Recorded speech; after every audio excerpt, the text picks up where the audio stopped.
Dear students, हम लोग आज चर्चा करेंगे सॉल्यूशन चैप्टर में रिवर्स ऑस्मोसिस क्या है और वाटर प्योरीफिकेशन।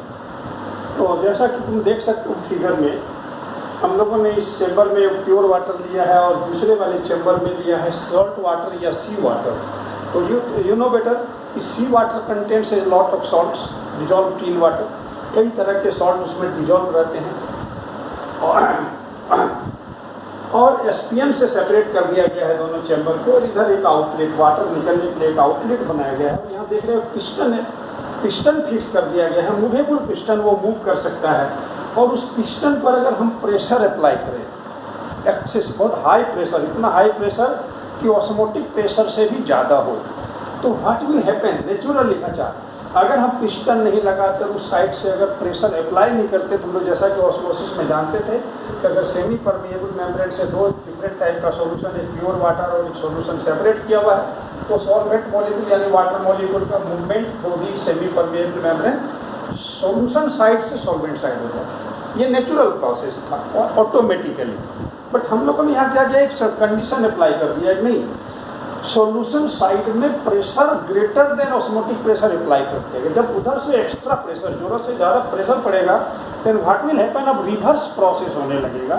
रिवर्स प्रोसेस ये हो जाएगा कि सॉल्यूशन में से यानी सॉल्ट वाटर में से वाटर मॉलिक्यूल, प्योर वाटर का जो मॉलिक्यूल है सेमी परमिएबल मेम्ब्रेन से होते हुए वाटर वाले चैम्बर पर आएगा, और जब यहाँ ओवरफ्लो होगा तो आउटलेट से यहाँ पर प्योर वाटर निकलना शुरू हो जाएगा। Pure water will come out from this mouth.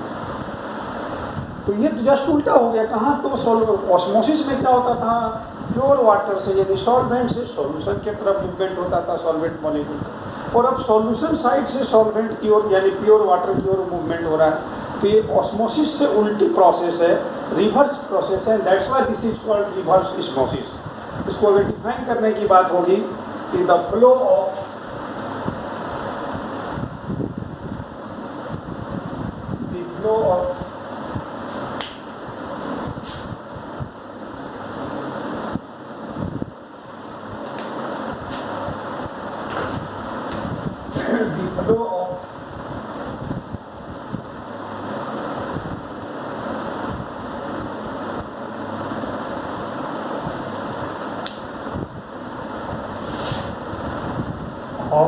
water molecules या solvent molecules from solution side to solvent side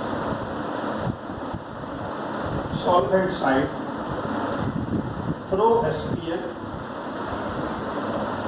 SPM semi permeable membrane on applying pressure greater than osmotic pressure on solution side. On solution side, it's called reverse osmosis. It's called reverse osmosis. The flow of water molecules यानी solvent molecules from solution side, उल्टा है, just उल्टा है osmosis का। Solution side से solvent side through semi permeable membrane तो होना ही osmosis हो या रिवर्स ऑस्मोसिस हो। कैसे, ये कब होगा, जब on applying pressure greater than osmotic pressure. Osmotic pressure जितना बनता था उससे ज़्यादा प्रेशर अप्लाई करने से किधर, सॉल्यूशन साइड में उल्टी गंगा बहेगी, रिवर्स प्रोसेस होगा, उसी का नाम है रिवर्स ऑस्मोसिस।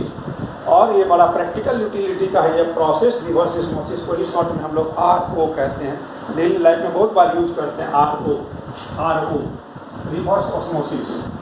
तो इसमें हम लोग क्या करते हैं, सी वाटर का डीसेलाइनेशन होता है। मतलब यहाँ जो सेमी परमेबल मेम्ब्रेन यूज किया गया है, ये सेलुलोज एसीटेट का बनाया गया है, cellulose acetate also known as cellophane, और इसको एक प्रॉपर सपोर्ट पर रखा गया है सो दैट कि प्रेशर की वजह से या फिर ये डैमेज ना हो जाए। प्रॉपर सपोर्ट देकर सेलुलोज एसीटेट का सेमी परमेबल मेम्ब्रेन बनाया गया। व्हाट हैपेंस, सेलुलोज एसीटेट से होकर वाटर मॉलिक्यूल तो पास कर सकता है, मूव कर सकता है, बट इसके अंदर जो डिजॉल्व आयन है या वो भी जो भी सॉल्ट है, डिजॉल्व सॉल्ट है, वो इससे होकर पार नहीं होगा। तो केवल सी वाटर से केवल वाटर मॉलिक्यूल अगर दूसरे चैम्बर की ओर आएगा तो salts and ions will remain in this chamber and only pure water will come out through this semi permeable membrane and we will be getting pure water for drinking purpose. को potable water के रूप में इसका use होता है। ठीक है, तो इस चैप्टर में हम लोग को इतना ही चर्चा करना था और सॉल्यूशन का चैप्टर हम लोग का यहाँ खत्म हो गया। अब हम लोग चर्चा करेंगे दूसरा।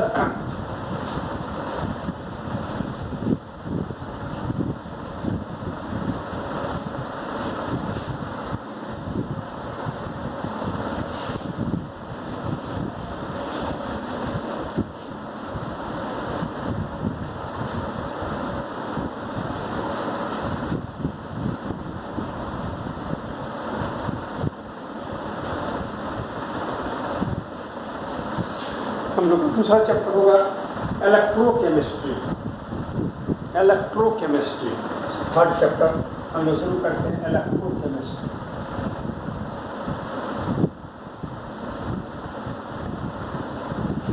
Electrochemistry it's that branch of chemistry which deals with the production of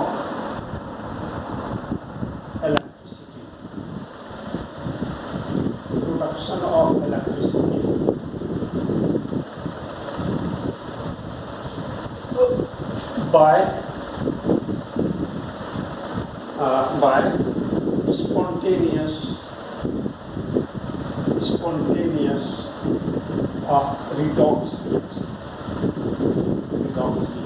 spontaneous redox reaction से इलेक्ट्रिसिटी प्रोड्यूस होता है बाय मीन्स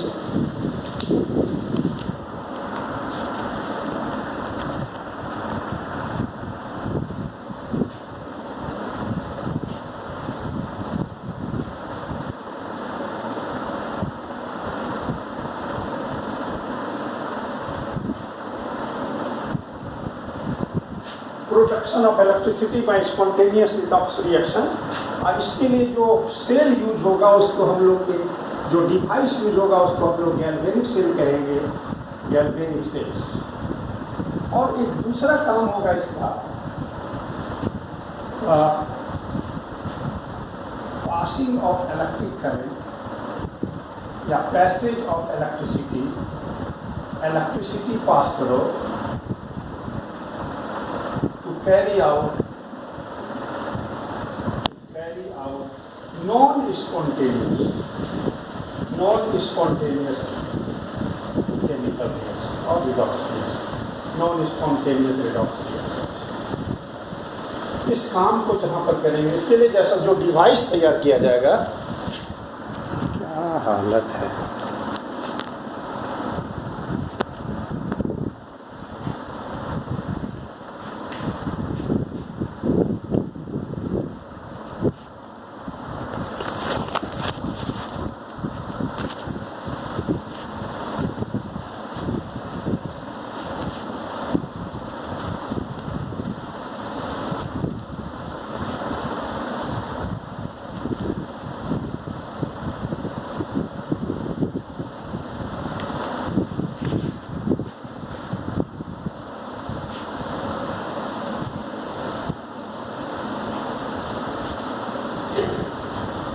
उसको बोलते हैं हम लोग electrolytic cell, electrolytic cells, electrolytic cells. तो दो तरह का काम है इलेक्ट्रोकेमिस्ट्री में। दोनों सेल को मिलाकर दोनों सेल को हम लोग कहते हैं electrochemical cell, electrochemical cell, electrochemical sales.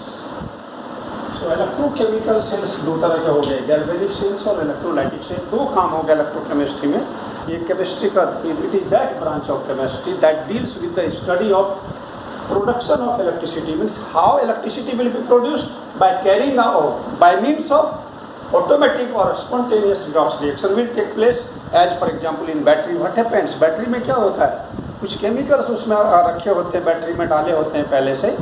Automatically जब हम लोग उसको यूज में लाते हैं तो स्पॉन्टेनियस केमिकल रिएक्शन होता है और उसी से इलेक्ट्रिसिटी पैदा होता है, प्रोड्यूस होता है।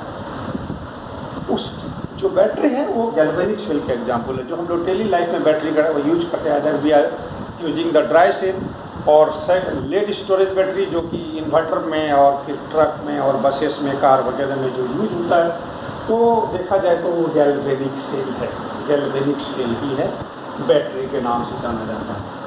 और फिर हम लोग जानते हैं कि बहुत सारे मेटल्स का जो एक्सट्रैक्शन होता है, खास करके रिएक्टिव मेटल्स क्लास 10 में भी पढ़ते थे, सोडियम है, मैग्नीशियम है, एल्युमिनियम है, इस टाइप के जो मेटल्स हैं, उसको यदि हम लोग मेटालर्जिकल प्रोसेस से जब एक्सट्रैक्शन करते हैं, ऑब्टेन करते हैं, तो उसके लिए इलेक्ट्रिसिटी पास करना पड़ता है, यानी इलेक्ट्रोलाइसिस करना पड़ता है। इलेक्ट्रिसिटी पास करो, जो रिएक्शन ऐसे नहीं हो रहा था अपने आप से, यानी नॉन स्पॉन्टेनियस नेचर का था, वो रिएक्शन होगा।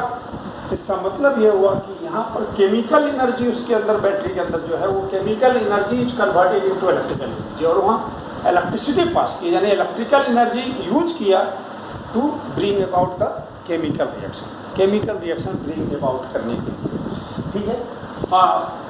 इलेक्ट्रिसिटी पास करके, यानी इलेक्ट्रोलाइसिस के जरिए, जैसा कि बताया कि सोडियम, मैग्नीशियम, एल्युमिनियम जैसे बहुत सारे मेटल एक्सट्रैक्ट किए जाते हैं, ऑब्टेन किए जाते हैं। साथ में ध्यान होगा, सोडियम क्लोराइड का जब इलेक्ट्रोलाइसिस किया गया था तो क्लास 10 में पढ़ते थे, सोडियम हाइड्रोक्साइड मिलता था। फिर हम लोग देखेंगे जब जरूरत पड़ेगी तो फ्लोरीन जैसे बहुत सारे केमिकल्स इलेक्ट्रोलाइसिस के जरिए, यानी इलेक्ट्रिसिटी पास करो और वो रिएक्शन होगा ऐसा कि that substance will be obtain, और chemical reaction, non spontaneous reaction हो जाएगा। तो यही है इलेक्ट्रोकेमिस्ट्री। इसमें दो तरह के सेल यूज होंगे, गैल्वेनिक सेल और इलेक्ट्रोलाइटिक सेल। तो इलेक्ट्रोकेमिकल सेल में हम लोग सबसे पहले इलेक्ट्रोकेमिकल सेल्स दो तरह के हुए। इसमें सबसे पहले हम लोग का जो पॉइंट ऑफ डिस्कशन होगा वो होगा गैल्वेनिक सेल्स। और गैल्वेनिक सेल्स में हम लोग एक डेनियल सेल क्लास 11 में पढ़े थे, डेनियल के द्वारा दिया। Galvanic cells are also known as voltaic, क्योंकि अलेक्जेंडर वोल्टा ने इसको दिया था सबसे पहले, इसलिए वोल्टाइक सेल्स भी बोलते। तो डेनियल सेल क्लास 11 में हम लोगों ने पढ़ा था इसमें, जिसमें क्या देखा था कि दो बीकर, सेपरेट बीकर्स लिए जाते हैं, दो सेपरेट बीकर्स लिए जाते हैं या लिए गए हैं डेनियल के द्वारा। एक में जिंक सल्फेट का सॉल्यूशन है, ZnSO4 एक्वस सॉल्यूशन है। दूसरे में कॉपर सल्फेट का सॉल्यूशन है, कॉपर सल्फेट का सॉल्यूशन है, CuSO4 एक्वस सॉल्यूशन है। जिंक रॉड यहाँ डुबा दिया गया है, डिप किया गया है, जिंक का रॉड है ये, दिस इज योर जिंक का रॉड है, और इसमें कॉपर का रॉड है। डेनियल सेल में ये कॉपर का रॉड है, कॉपर सल्फेट सॉल्यूशन में डिप किया हुआ, DIPD डुबा हुआ।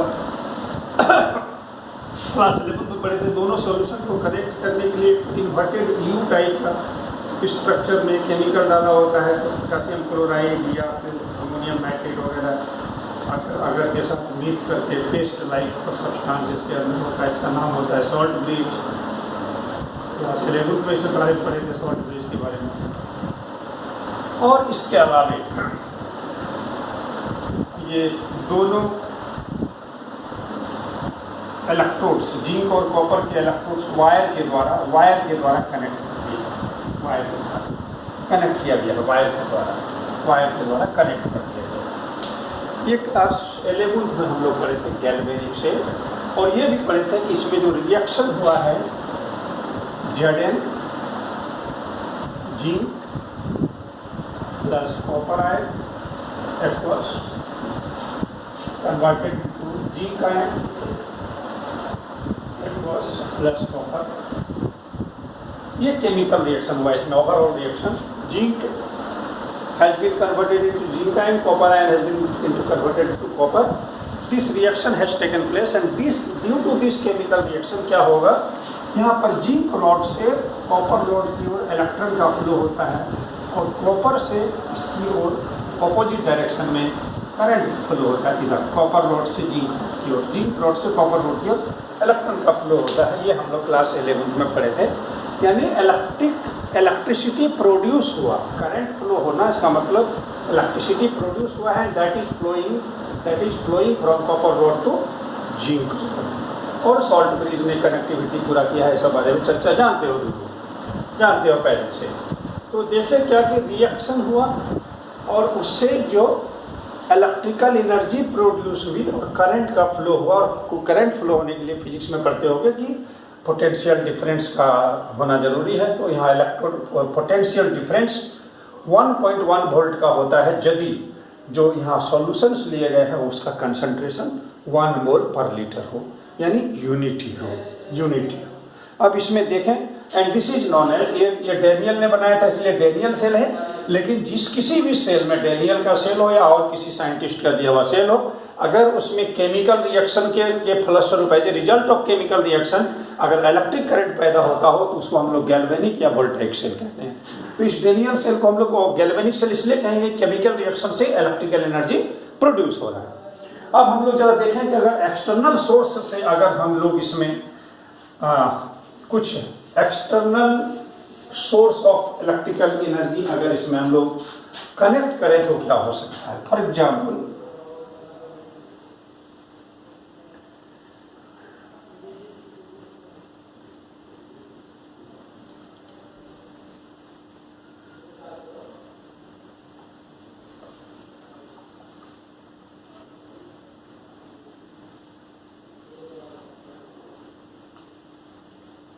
external source of energy and it is less than 1.1 volt का, लेस देन 1.1 वोल्ट का अगर हम बाहर से जोड़ दें और अपोजिंग पोटेंशियल का मतलब हम अब कोशिश ये कर रहे हैं, बाहर के बैटरी का कनेक्शन इस प्रकार से दिए हैं कि अच्छा ये जो जिंक से इलेक्ट्रॉन जा रहा है तो ये निगेटिव था और निगेटिव होने की वजह से this is was behaving like anode, और ये पॉजिटिव था and this was behaving like cathode, ये कैथोड की तरह बिहेव कर रहा था।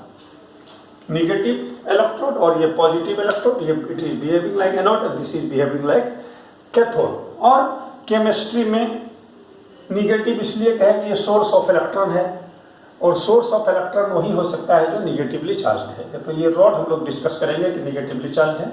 इन कंपैरिजन टू सॉल्यूशन से जब कंपेयर करते हैं तो ये निगेटिवली चार्ज प्रतीत होता है, और ये वाला रॉड जब सॉल्यूशन से कंपेयर करेंगे, चर्चा करेंगे आगे, तो ये पॉजिटिवली चार्ज होता है, इसलिए इसको पॉजिटिव सेंस में देते हैं। तो ये निगेटिव इलेक्ट्रोड एनोड, और एनोड और कैथोड का नाम जो नोमेनक्लेचर होता है वो केमिस्ट्री में purely on the basis of the reaction taking place on the electrode. अगर ऑक्सीडेशन हो रहा है, जमीन पर ऑक्सीडेशन हो रहा है तो उसको एनोड ही कहेंगे, चाहे वो निगेटिव है पॉजिटिव है उससे मतलब नहीं। केमिस्ट्री से किसी से मतलब रखता है कौन सा रिएक्शन हो रहा है। तो जैसे अगर रिडक्शन हो रहा है तो कैथोड बोलेंगे। तो यहाँ ऑक्सीडेशन इसलिए हो रहा है कि जिंक, अभी देखा था रिएक्शन हमने लिखा था जिंक प्लस में बढ़ रहा था, लॉस ऑफ इलेक्ट्रॉन ऑक्सीडेशन। और कैथोड कॉपर वाले में क्या होता था, copper ion converted into copper, यानी कॉपर 2 प्लस से कॉपर बनना, गेन ऑफ इलेक्ट्रॉन रिडक्शन होता था। तो बाहर एक्सटर्नल अपोजिंग पोटेंशियल यदि हम डाले हैं और उसका वैल्यू यानी पोटेंशियल पावर अगर 1.1 वोल्ट से लेस है तो देखेंगे कोई फर्क नहीं पड़ेगा, इसको करंट कभी भी फ्लो होगा, यानी इलेक्ट्रॉन का फ्लो जिंक से लेकर इधर होगा। और यहाँ पर तुम चाहो तो देख सकते हो, यहाँ पर इस जगह तुम देख सकते हो कि वोल्ट मीटर लगा होगा, तो तुमको डायरेक्शन से देखोगे कि अगेन इलेक्ट्रॉन इसी डायरेक्शन से फ्लो हो रहा है और इधर से करंट अभी भी आ रहा है, नो प्रॉब्लम। और इसी पोटेंट बाहरी एक्सटर्नल सोर्स ऑफ एनर्जी को जब हम बढ़ाते बढ़ाते अगर इसका वैल्यू अगर हम कर दें 1.1 वोल्ट, तो इसका फिगर एकदम बीचों बीच दिखाएंगे, ये फिजिक्स वाले बताएंगे, ज़्यादा क्लियर करेंगे कि इसको क्यों दिखाते हैं। और तब देखोगे कि कोई करंट फ्लो नहीं हो रहा है, कोई करंट फ्लो नहीं हो रहा है, I = 0 हो गया, I = 0, no current is flowing. और तब जाकर हम लोग ना इसको निगेटिव लिखेंगे, ना पॉजिटिव लिखेंगे, ना कैथोड लिखेंगे, ना एनोड लिखेंगे, सिर्फ ऐसे बोलेंगे, कुछ नहीं, कोई करंट फ्लो नहीं होगा। और जब हम बाहरी पोटेंशियल का वैल्यू बढ़ाकर 1.1 से ज़्यादा कर देंगे तो सिंबल बदल जाएगा, ये प्लस और ये माइनस होगा, और ये वाला सिंबल हम लोग थोड़ा और लेफ्ट करके लगाएंगे, फिजिक्स वाले बताएंगे। बट इस बार देखोगे क्या उल्टी बात हो गई है। Now electron will flow from copper electrode to zinc electrode and current will flow from this side. और अब सब चीज़ उलट जाएगा, अब ये बन जाएगा कैथोड और ये हो जाएगा पॉजिटिव और ये हो जाएगा एनोड और ये हो जाएगा निगेटिव। अब निगेटिव क्यों होगा? अब कॉपर से इलेक्ट्रॉन आ रहा है, इसका मतलब है कि वो निगेटिव इलेक्ट्रोड की तरफ बिहेव कर रहा है, यानी अब यहाँ पर ऑक्सीडेशन होगा। अब रिएक्शन बदल जाएगा, now copper dissolves to form copper ion. अब ये रिएक्शन होने लगा, लॉस ऑफ इलेक्ट्रॉन। तो जहाँ ऑक्सीडेशन होगा एनोड हो गया एनोड, और इलेक्ट्रॉन का सोर्स हुआ इसलिए निगेटिव। और यहाँ पर क्या रिएक्शन होने लगा? Now zinc ion in contact with the rod, ZnSO4 लिए तो सॉल्यूशन में जिंक आयन है और वो रॉड के कांटेक्ट में है। वो जिंक आयन क्या करेगा? रॉड से इलेक्ट्रॉन लेगा और जिंक में कन्वर्ट होगा, यानी जिंक मेटल के रूप में जिंक के सॉलिड रॉड पर वो डिपॉजिट होगा। Gain of electron is reduction. चूंकि यहाँ से अब करंट जा रहा है इसलिए हाई पोटेंशियल इसका हो गया, इधर से जा रहा है, वो इसलिए हो रहा है, ये नेचुरली नहीं होता, वो बाहर वाला पोटेंशियल के हेल्प से ऐसा हो रहा है। और रिएक्शन अब बदल गया, तुम देख सकते हो रिएक्शन उल्टा हो गया, यानी कि अब ये हो गया copper plus zinc ion, copper ion plus zinc. और ये रिएक्शन नेचुरली हम लोग क्लास 10 में तो बिलीव नहीं करते कि ये रिएक्शन संभव है, क्योंकि ये रिएक्शन खुद से हो ही नहीं सकता है।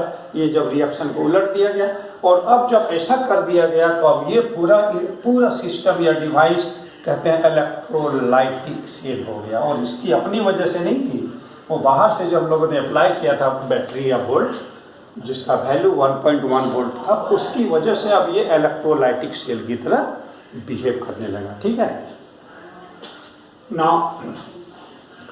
फिर से अगर हम लोग इस तरह से जाने कि दो तरह का सेल होता है, गैल्वेनिक सेल और इलेक्ट्रोलाइटिक सेल।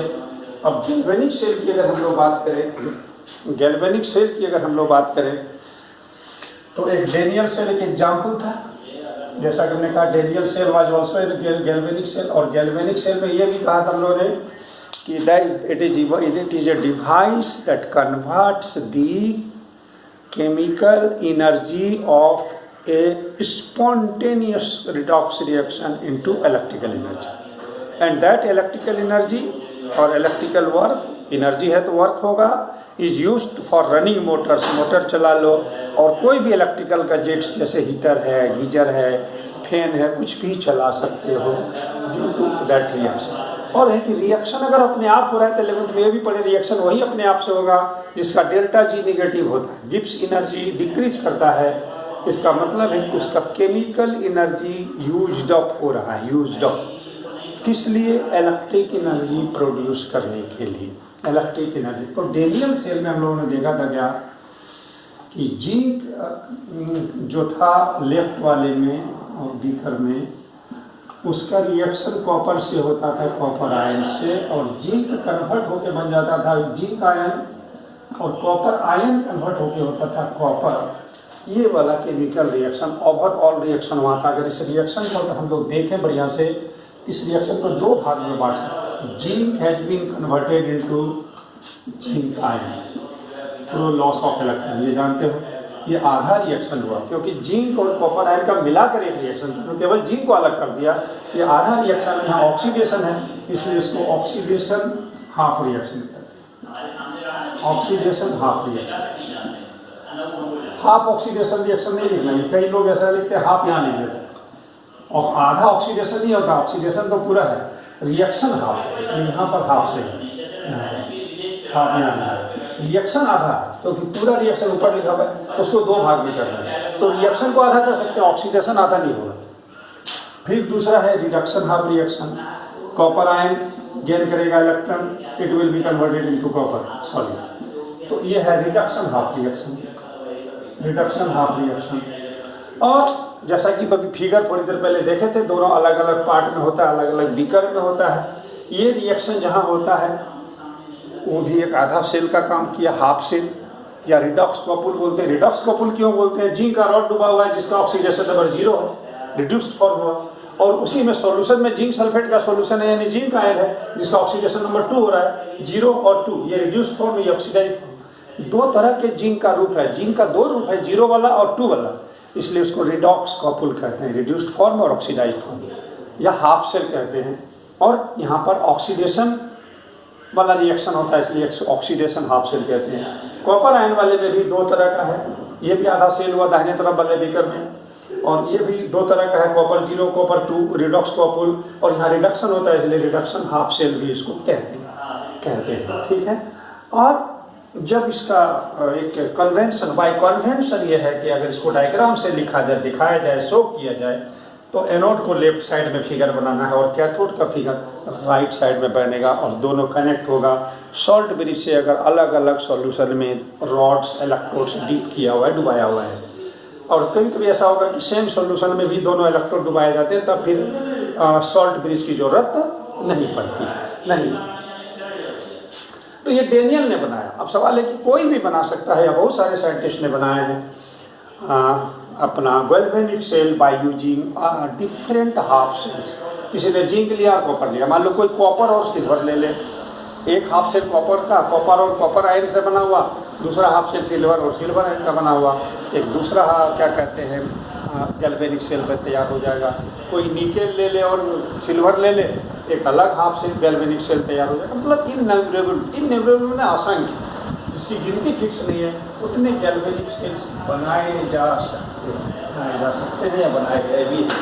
अब क्या है, हम लोगों ने जैसा अभी देखा कि हाफ सेल यानी रिडॉक्स कपूल के अंदर क्या होता है, तो रिडॉक्स कपूल के अंदर होता है, मान लो कि जिंक सल्फेट लिया है, जिंक सल्फेट लिया है एक्वस फॉर्म में, इसका मतलब जिंक आयन ही है, sulphate ion is also there, zinc ion भी है, सल्फेट आयन भी है। और यदि इसमें जिंक का रॉड अगर हम डीप किए हुए हैं जिंक,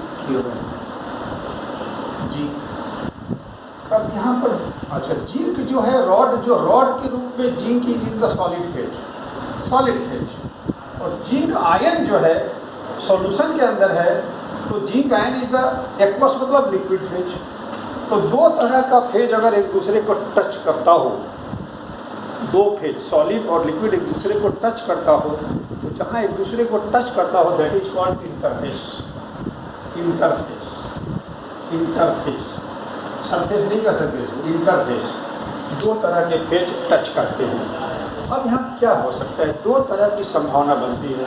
एक संभावना यह बनती है कि मेटल का एटम चाहेगा कि डिजॉल्व होकर आयन बना के सॉल्यूशन में चले जाए। अगर ऐसा होगा तो मेटल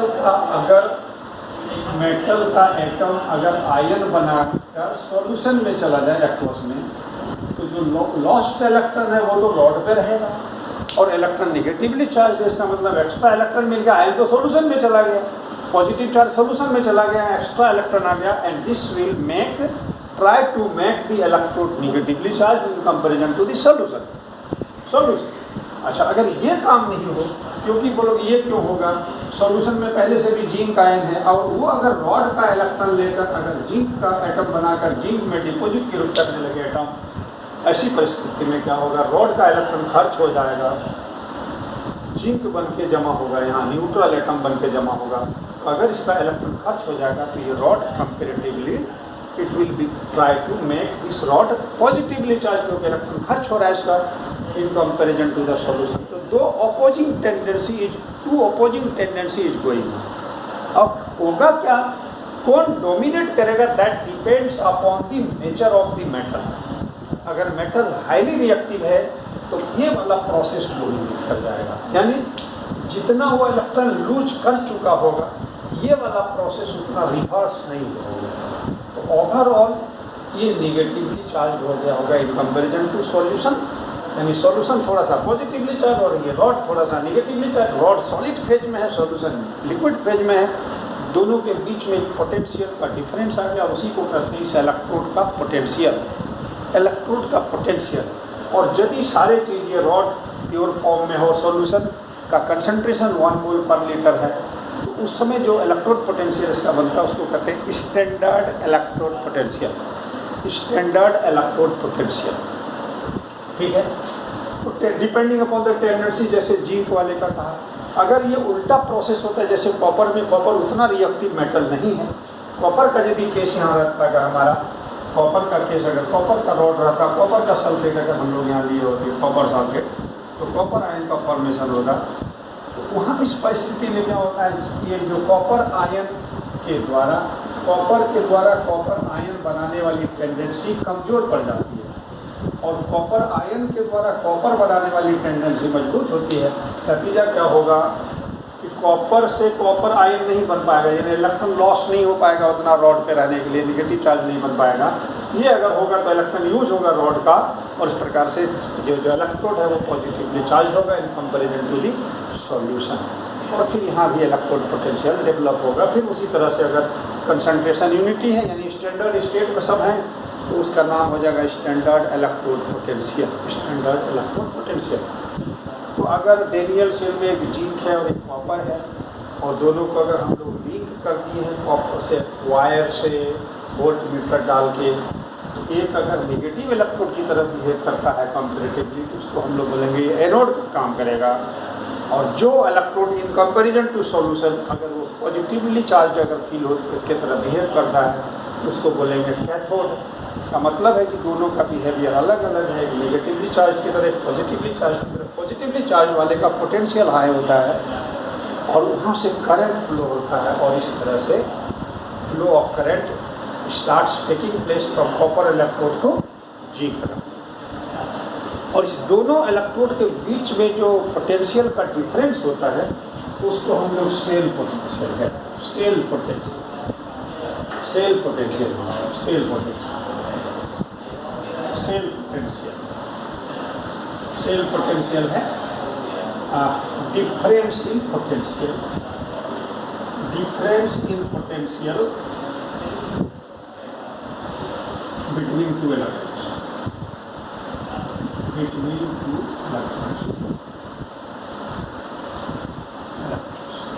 दोनों इलेक्ट्रोड के बीच में जो पोटेंशियल डिफरेंस है उसको सेल पोटेंशियल कहते हैं, और सेल पोटेंशियल का नाम हो जाएगा ईएमएफ, इलेक्ट्रोमोटिव फोर्स भी हो जाता है।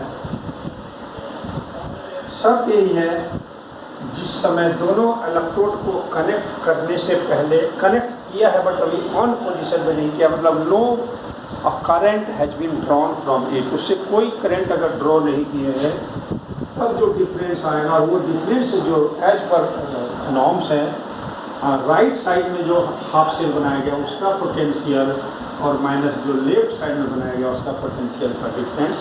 और बाय कन्वेंशन जो राइट साइड में लिखा जाता है वो होता है कैथोड, कैथोड के नाम से जाना जाता है, और लेफ्ट साइड में जो होता है उसको एनोड के नाम से जाना जाता है। तो कैथोड का इलेक्ट्रोड पोटेंशियल और एनोड का इलेक्ट्रोड पोटेंशियल का डिफरेंस ईएमएफ कहलाता है। When no current has been drawn from it, उससे कोई करंट ड्रॉ नहीं किया गया है, स्विच को ऑन ही नहीं किया उस समय, तब कहा जाता है। एक दूसरी बात क्या है, दूसरी बात क्या है, इसको एक एग्जाम्पल से अगर समझना चाहेंगे हम लोग। हाँ, एक बात और यह है कि जो IUPAC ने क्या किया है कि रिडक्शन, स्टैंडर्ड रिडक्शन पोटेंशियल को ही स्टैंडर्ड इलेक्ट्रोड पोटेंशियल बोला है। स्टैंडर्ड रिडक्शन पोटेंशियल को ही स्टैंडर्ड इलेक्ट्रॉन पोटेंशियल नाम दिया। यानी यहाँ पर जो हम पोटेंशियल बोल रहे हैं, अगर ये स्टैंडर्ड है तो यहाँ स्टैंडर्ड का सिंबल लगेगा, सिंबल। तो स्टैंडर्ड इलेक्ट्रोड पोटेंशियल का मतलब ये value reduction, standard reduction potential है, एनोड का हो या कैथोड का हो, ये जो है स्टैंडर्ड इलेक्ट्रोड पोटेंशियल है, इसका मतलब स्टैंडर्ड रिडक्शन पोटेंशियल एनोड का है। बोलोगे रेडॉक्स, एनोड पर तो ऑक्सीडेशन ही होता है, ऑक्सीडेशन होता है तो स्टैंडर्ड रिडक्शन पोटेंशियल का जो वैल्यू होगा स्टैंडर्ड ऑक्सीडेशन पोटेंशियल के बराबर होगा, बट साइन में ऑपोजिट होगा। तो इस तरह से निकालते हैं। अगर कोई दूसरा एक सेल एग्जाम्पल लिया जाए कि मान लो कोई सेल इस प्रकार से है कि कॉपर और silver converted into copper ion plus. अगर कोई सेल इस प्रकार है, इस अगर ये सेल का रिएक्शन अगर दिया हुआ, इसी सेल का एक रिएक्शन, मान लो कोई ऐसा गैल्वेनिक सेल है, ये गैल्वेनिक सेल का रिएक्शन है, तो हम लोग साफ जानते हैं इसको दो भाग में कैसे बांटेंगे। कॉपर से कन्वर्ट कर देंगे copper ion, electron loss of electron, या हाफ सेल है, ये एनोड का काम करेगा चूँकि ऑक्सीडेशन हुआ है। और सिल्वर आयन से सिल्वर का फॉर्मेशन हुआ है, गेन ऑफ इलेक्ट्रॉन हुआ है, ये कैथोड का काम करेगा, कैथोड का काम करेगा।